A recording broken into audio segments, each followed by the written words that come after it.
कालकाजी विधानसभा का 2025 का चुनाव महज 3,521 वोटों से तय हुआ।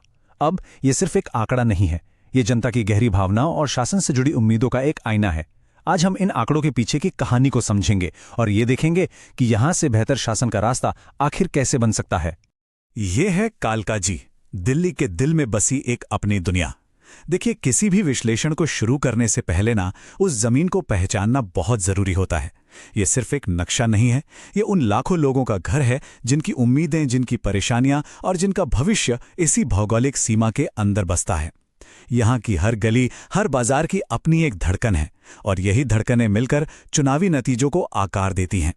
सुनिए जरा, ये किसी एक इंसान की आवाज नहीं है, ये कालकाजी के कई निवासियों की, आप कह सकते हैं, एक सामूहिक पीड़ा का प्रतिबिंब है। राजनीति अक्सर बड़े बड़े वादों और राष्ट्रीय मुद्दों में उलझ जाती है, लेकिन एक आम इंसान के लिए उसका सच उसकी गली के गड्ढे में, जाम हुई नालियों में और रोजमर्रा की जद्दोजहद में छिपा होता है। और यहीं से शासन और जनता के बीच की दूरी पैदा होती है। तो चलिए इन भावनाओं से आगे बढ़कर एक व्यवस्थित तरीके से समझते हैं कि कालकाजी के लोगों के लिए सबसे बड़े मुद्दे क्या थे। देखिए, एक चुनाव सिर्फ वोटिंग के दिन का खेल नहीं होता, ये पिछले 5 सालों के शासन का एक रिपोर्ट कार्ड होता है। आइए देखते हैं कि इस रिपोर्ट कार्ड में जनता ने क्या लिखा है।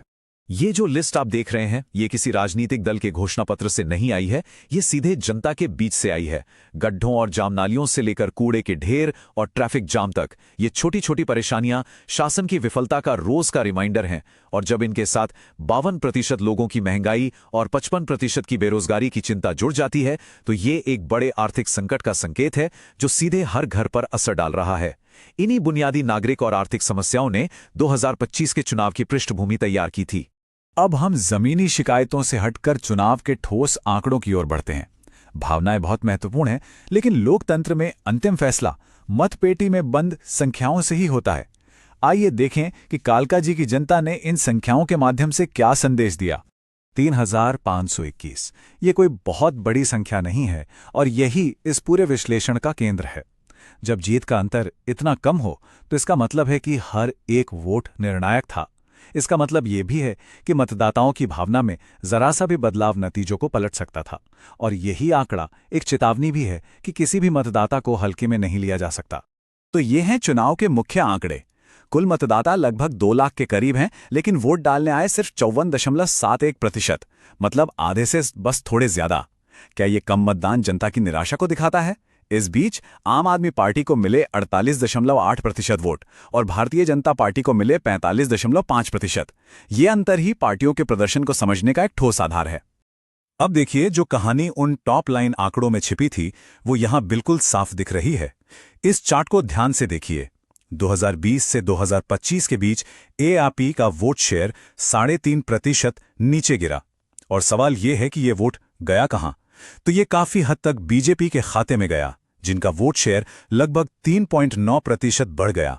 ये एक सीधा हस्तांतरण है जो दिखाता है कि मुकाबला कितना कड़ा हो गया था और बीजेपी ने एआरपी के वोट बैंक में सफलतापूर्वक सेंध लगाई। किसी भी चुनाव को समझने के लिए वहां के सामाजिक ताने बाने को समझना बहुत जरूरी है।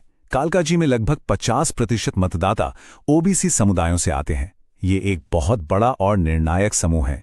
जब आधी आबादी एक विशेष सामाजिक समूह से हो तो उनकी गरिमा और आवाज का सम्मान करना सिर्फ चुनावी गणित नहीं, बल्कि एक संवैधानिक कर्तव्य भी है।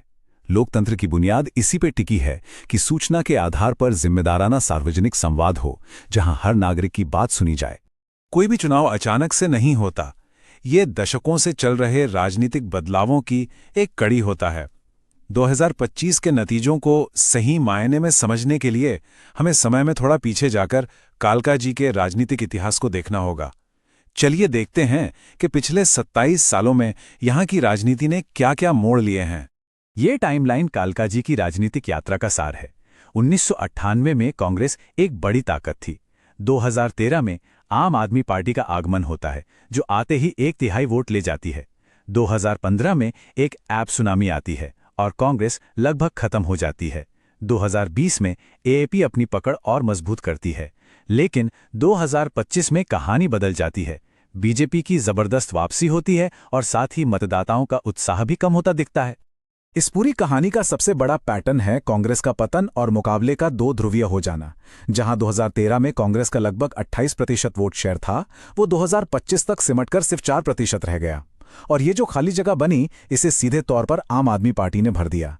इसने मैदान को बिल्कुल साफ कर दिया। अब ये लड़ाई सिर्फ दो किरदारों के बीच थी, एएपी और बीजेपी।